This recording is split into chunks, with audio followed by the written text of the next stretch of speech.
안녕하세요. 저는 33살의 딸 하나를 키우고 있는 이혼녀입니다. 3년간의 결혼 생활을 정리하고 혼자서 딸아이를 책임져야 하니 막막하기도 하네요. 하지만 이혼을 후회하진 않아요.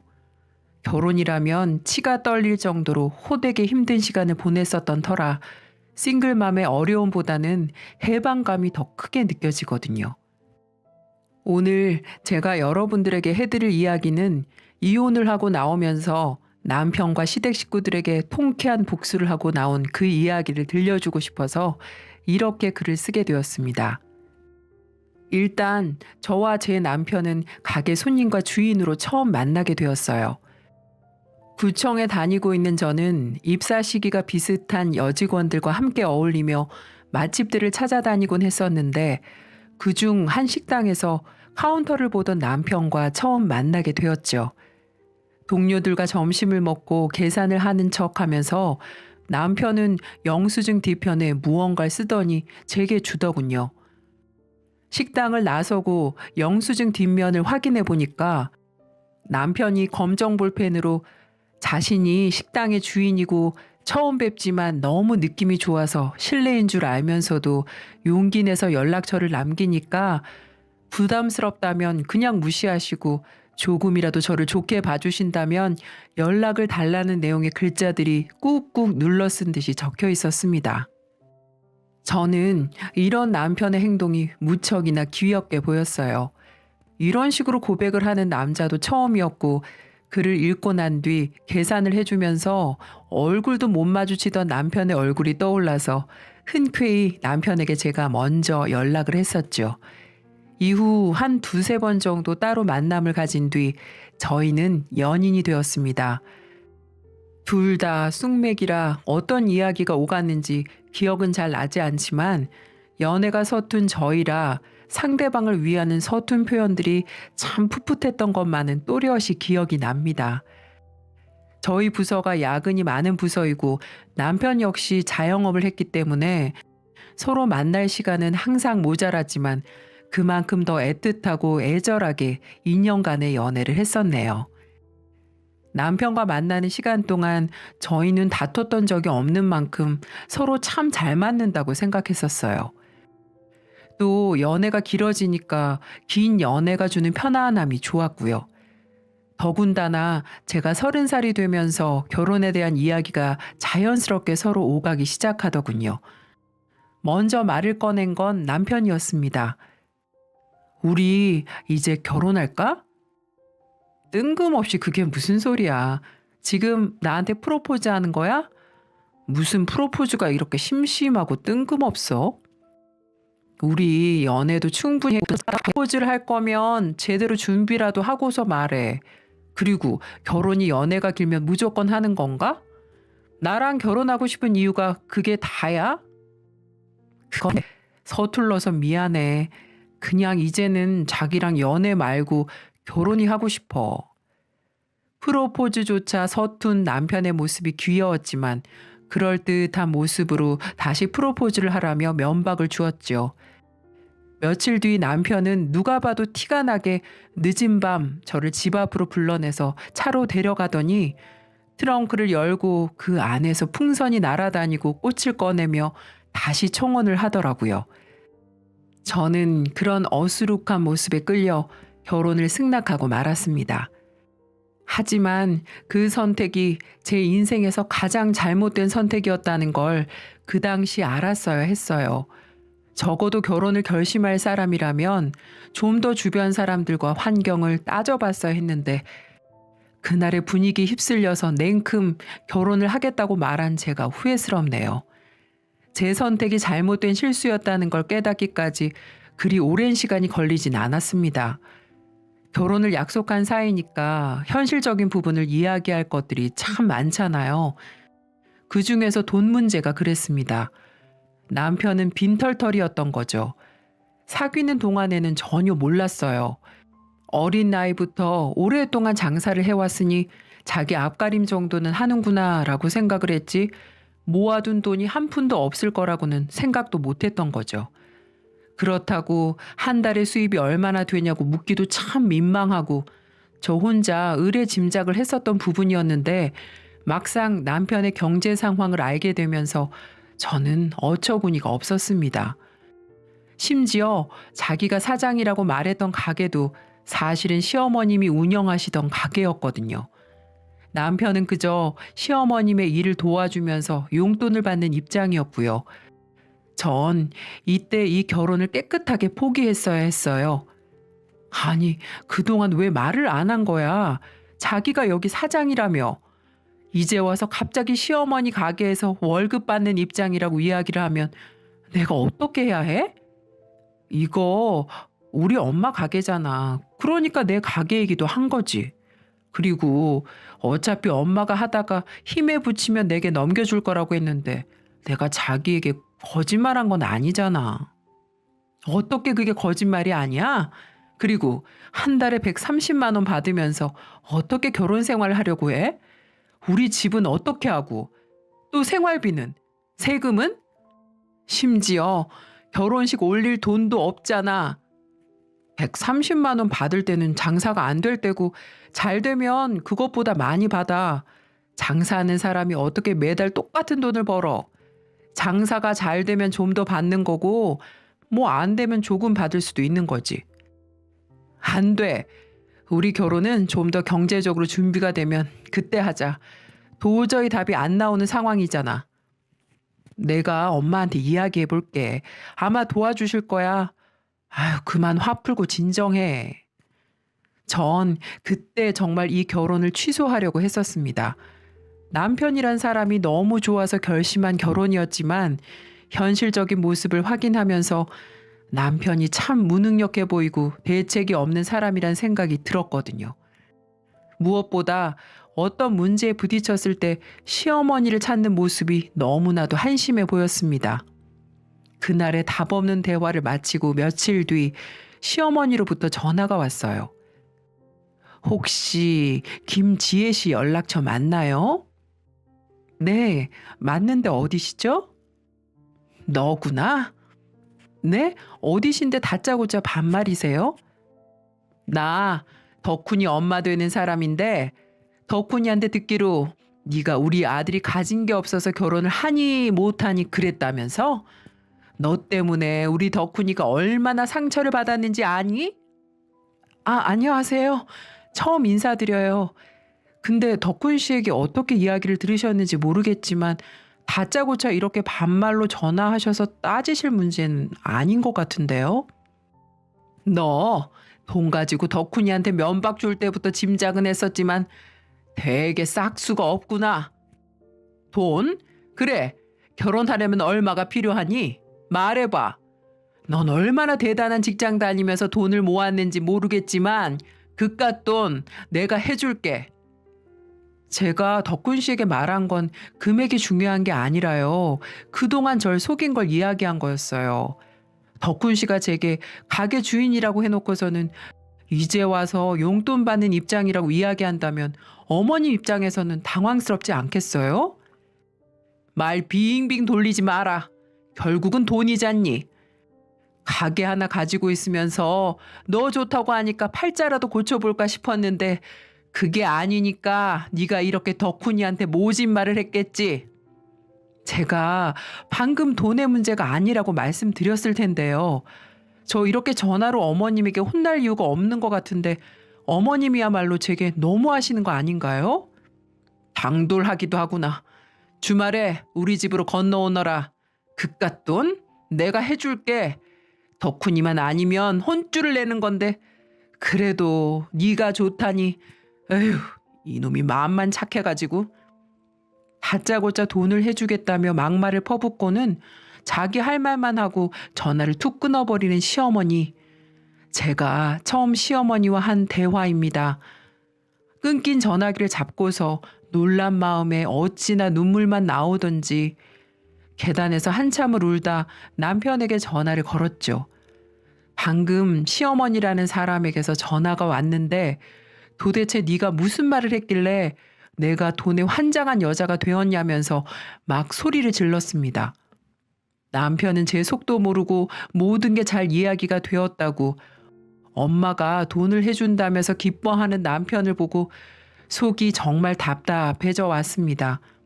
정말 가기 싫은 시댁이었지만 남편은 딱 한 번만 넘어가 주면 집도 생기고 결혼할 돈도 생긴다면서 제발 부탁이니까 딱 한 번만 자기 뜻대로 하자고 하네요.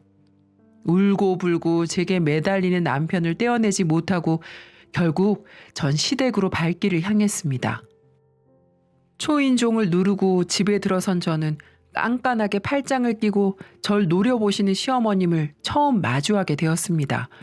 저도 마주하기 불편했지만 남편을 봐서라도 어떻게든 밝게 인사를 드려야 했죠. 하지만 시어머님은 구태여 불편한 기색을 숨기려고 노력조차 하지 않더군요. 자리에 앉아 시어머님으로부터 남편 없이 얼마나 힘들게 아들을 키웠는지, 또 장사를 하면서 겪은 서러움들, 남편이 없어 겪은 서러움 등등 열변을 제게 토하셨습니다.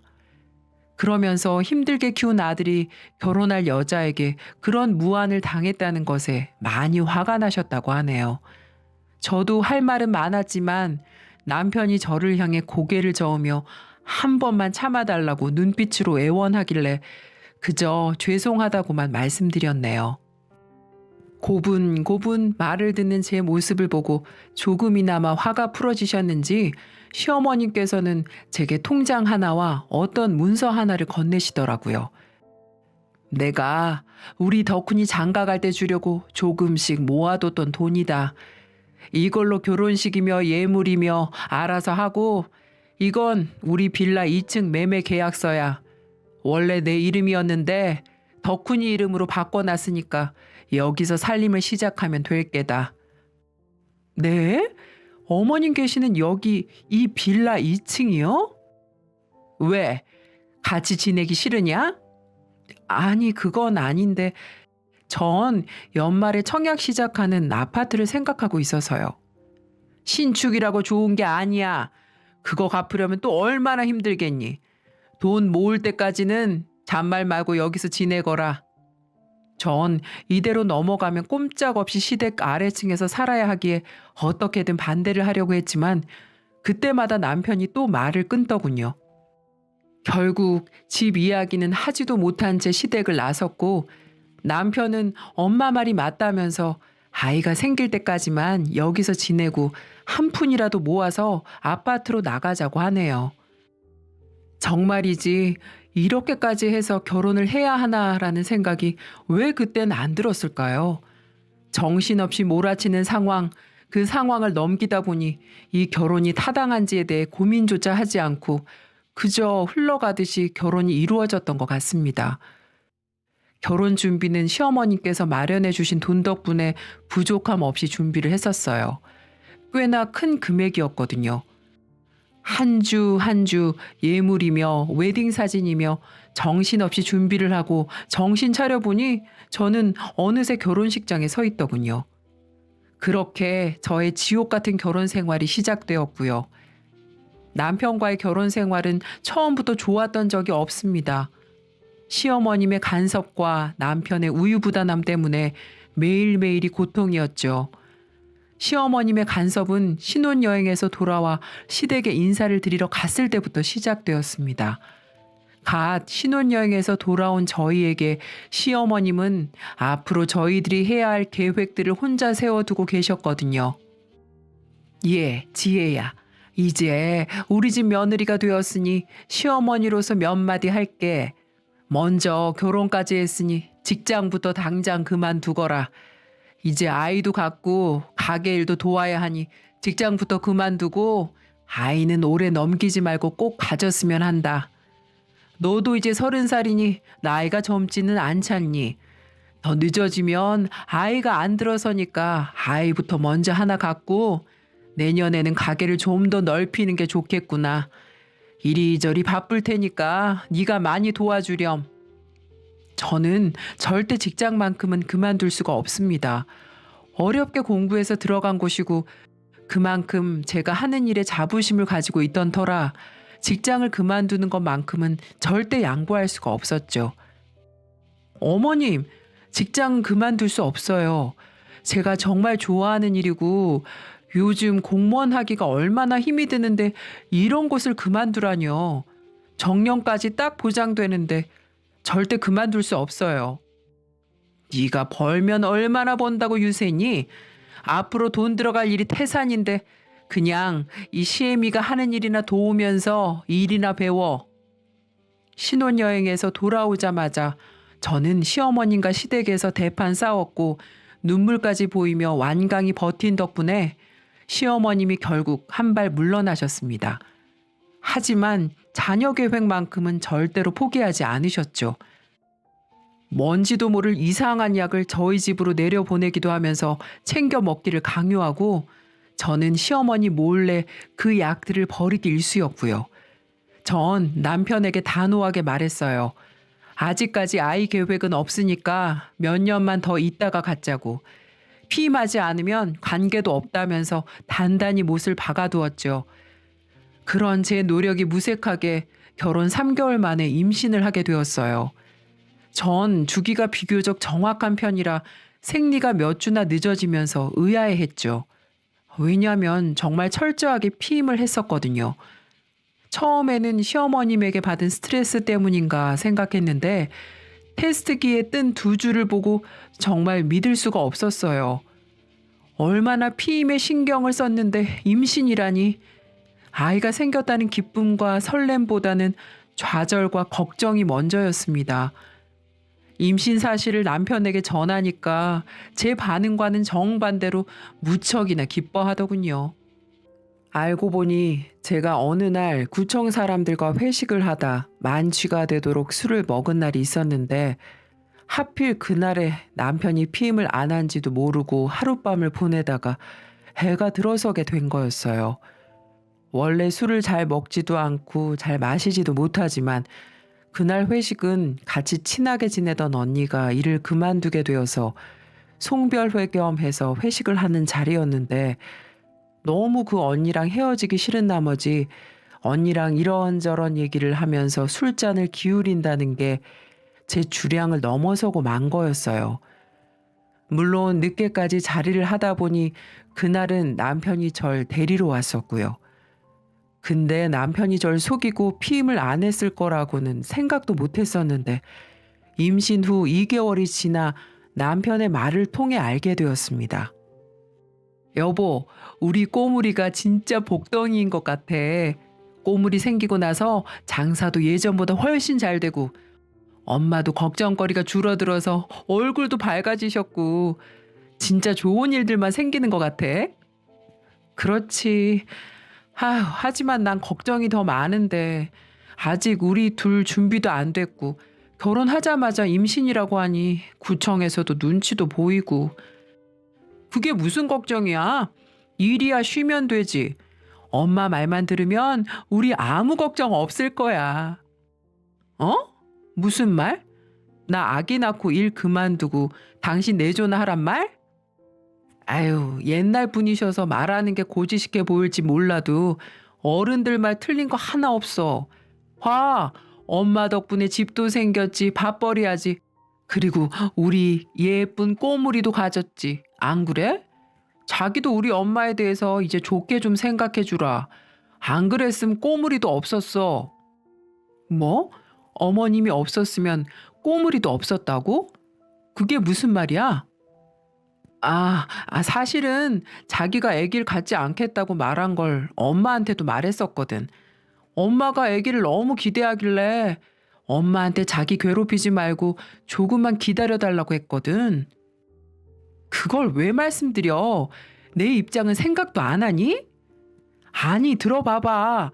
그랬더니 엄마가 그냥 아기를 가지라는 거야. 부부 사이에 아이가 있어야 더 끈끈해진다면서.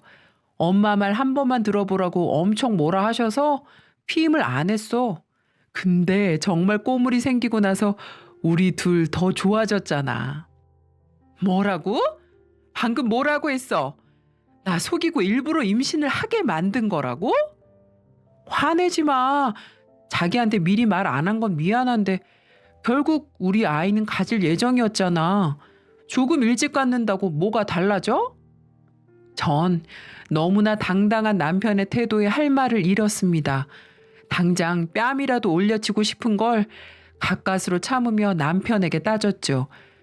당신과 결혼한 사람은 나인데 왜 자녀 계획 같은 중요한 일을 내가 아닌 시어머니가 상의하냐고. 그리고 내가 정말 싫다고 했는데 내 의사 따위는 전혀 생각하지도 않고 무책임하게 일을 벌였는지. 남편은 앵무새처럼 어차피 가질 거 달라질 건 없다고 적반하장으로 화를 내었습니다. 전 그때 남편에게 가지고 있던 좋은 감정들이 모두 사라지는 걸 느꼈어요. 좋은 사람이고 상냥하고 가진 걸 뽐내지 않는 사람에서 실상은 무책임하고 무능력하고 계획이라고는 없는 사람으로 보였죠. 하지만 이미 엎질러진 물, 아이까지 생긴 이 마당에 임신한 몸으로 이혼을 결심한다는 건 쉬운 일이 아니었습니다. 어떤 부부들처럼 아이 때문에 살아야 하는지를 고민하고 있을 때 결국 이혼을 결심한 결정적인 일이 생기고 말았죠. 임신 6개월 차에 들어설 때였어요. 임신을 알게 되고 시어머님과 남편에게서 직장을 그만 다녔으면 하는 압박이 점점 심해지면서 전 엄청나게 스트레스를 받고 있었어요. 안 그래도 임신 자체로 몸이 피곤하고 힘든데 가족까지 저를 못살게 굴어대니 도저히 버틸 수가 없었습니다. 일 때문에 뱃속의 꼬물이가 잘못되면 그 죄책감은 어떻게 할 거냐는 남편의 근거 없는 잔소리에 전 결국 육아휴직을 일찍 내면서 항복을 하고 말았죠. 그렇게 정에서 나와 아주 오래간만에 집에만 있게 되었어요. 처음에는 출근을 하지 않으니 너무 허전하다가 3일쯤 지나니까 몸 컨디션도 좋아지면서 차라리 휴직을 내는 게 맞았나라는 생각이 들 때 시어머니로부터 연락이 왔습니다. 집에만 있지 말고 가게에 나와서 일이나 도우라는 연락 말이죠. 애지중지하는 손자 때문에 편한 사무직을 못하게 하던 시어머니가 하루 종일 서 있어야 하는 식당 일을 하라는 게 모순이지 않나요?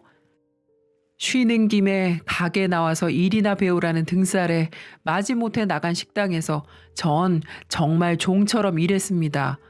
주변에 관공서가 많은 탓에 점심시간이면 손님이 구름같이 몰려드는데 시어머님은 사람 쓰는 돈이 아까워서 그 많은 손님을 남편과 시어머님 둘이서 쳐내고 있었거든요. 그 와중에 제가 식당 일을 도우러 가니 온갖 일을 시키시더군요. 배는 불러오고 의자에 가만히 앉아만 있어도 숨이 조금씩 차오르는데 서빙하랴, 밀린 설거지하랴, 야채들 다듬으랴 정말 눈코 뜰 새 없이 바빴습니다.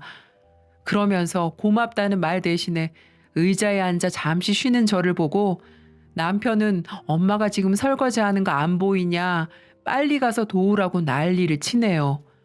오히려 남편보다 손님들이 먼저 불러오는 제 배를 보고서는 많이 힘들지 않냐면서 물어봐 주셨습니다.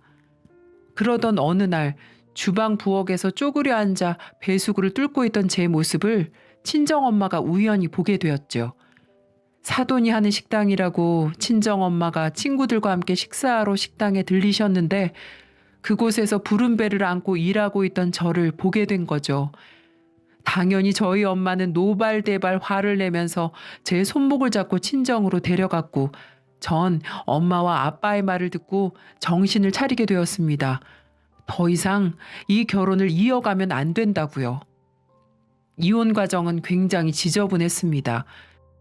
이혼을 하게 되면 손자를 뺏긴다는 생각을 하는지 시어머님은 이혼을 하려거든 아기를 낳고 시댁에 두고 나가라고 하네요. 정말 시어머니의 뻔뻔한 모습에 저는 진절머리가 났어요. 합의 이혼이 되지 않아 실제 이혼까지 걸린 기간은 1년이나 걸리게 되었습니다. 그동안 출산까지 했고요. 전 제 딸을 위해서라도 저런 아빠와 할머니를 만들어주고 싶지 않아 끈질기게 이혼을 요구하고 지인분들을 통해 도움을 청했습니다. 이혼하기 한 달 전에는 시어머니와 남편이 저희 친정집으로 쳐들어와서 아이를 내놓으라고 행패까지 부리는 추태를 보이고 결국 이혼을 하게 되었네요.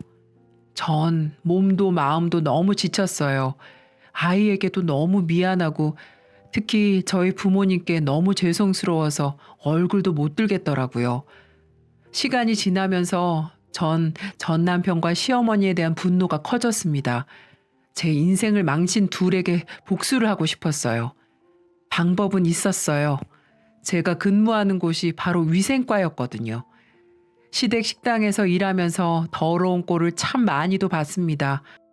더불어 관행적으로 넘어가는 일도 문제를 삼으면 문제가 생긴다는 걸 전 누구보다 잘 알고 있었죠. 그래서 전 주위 분들의 도움을 받아 5개 광고 시설에 대한 위반 사항, 식품 표기사항 위반, 휴게시설 기준에 대한 위반 사항 등등 가능한 모든 문제에 대해 민원을 제시했습니다. 시댁의 식당에 불시 점검을 나갔고 다른 동료분들과 함께 식당 문을 열어젖히며 안으로 들어서자 의자에 몸을 기대고 앉아있는 남편과 시어머님이 보이더군요. 이혼 후 6개월 만이었습니다. 구청에서 나왔다는 저희 말에 경기를 일으키며 남편은 또 이번에는 뭘 트집 잡으려고 나왔냐며 거세게 자리에서 일어났고 그 순간 남편은 제 얼굴을 보게 되었죠. 아니, 당신이 여기 왜 왔어? 나 위생과 소속 주무관이야. 여기 음식 먹고 탈이 났다는 사람이 있어서 확인하러 왔지. 그러고 보니 2주 동안 구청에서 이런저런 트집 잡으며 단속 나왔었는데 네가 그랬구나? 너 도대체 나한테 왜 그래? 우리 집 망하게 하려고 작정한 거야? 아이도 뺏어가더니 식당도 문 닫게 만들려고? 다른 곳에서 온 건 난 잘 모르고 일단 냉장고부터 볼게. 비켜. 우리 집 여기 식당 없으면 굶어야 돼. 내가 지난번에 장인어른 댁에 가서 행패 부린 것 때문에 그러는 거야? 내가 장인어른에게 사과할게. 제발 그만해줘. 그 일이랑 아무 상관없어. 난 그저 민원이 들어왔으니까 확인을 해야 해. 비켜. 시어머니는 뒤늦게 눈을 굴리며 상황을 파악하더니 제게 달려들어 욕짓거리를 내뱉으시더군요. 결국 공무집행을 방해한 일로 경찰까지 출동하게 되었고 어수선한 분위기에서 가게를 점검하기 시작했습니다. 냉장고 한 구석에서는 반찬을 재사용하려고 모아둔 통이 발견되었고 유통기한이 지난 양념들도 나왔어요. 혹시 출동해서 아무것도 건지지 못하면 어떡하지? 이런 제 걱정과는 다르게 정말 여러 가지가 걸리더군요. 그 일로 남편은 관련법 위반 사항에 대해 경찰서로 출두해 조서까지 쓰고 행정처분까지 받게 되었고요. 사실 식당이라는 게 이런 이유로 가게가 문을 닫으면 손님은 발길을 뚝 끊기 마련이죠. 다시 영업을 시작한 시댁의 식당은 결국 3개월도 버티지 못하고 가게를 내놓았습니다. 이런 모습들을 옆에서 보고 있으니 속이 후련하더군요. 특히나 남편이 제 바지가랑이를 부여잡고 빌고 있는 모습은 제가 이런 치졸한 짓까지 해야 하는 충분한 이유가 되었고요. 아직까지도 결혼 생활에 대한 트라우마를 완전히 극복하진 못했지만 그때의 복수는 조금도 후회하지 않습니다. 제 긴 이야기는 여기까지입니다. 제가 이번 일을 겪으면서 느낀 점은 사랑에 눈이 멀어 상대방의 모든 것을 믿지 말자는 점이에요. 사랑한다는 이유로 무조건 믿었다간 저처럼 견디기 힘든 고통을 겪게 될지도 모르니까요. 제 구구절절한 사연은 여기까지고요. 지금까지 제 사연 함께해 주셔서 진심으로 감사합니다. 여러분들도 환절기 건강관리 유의하시기 바랄게요.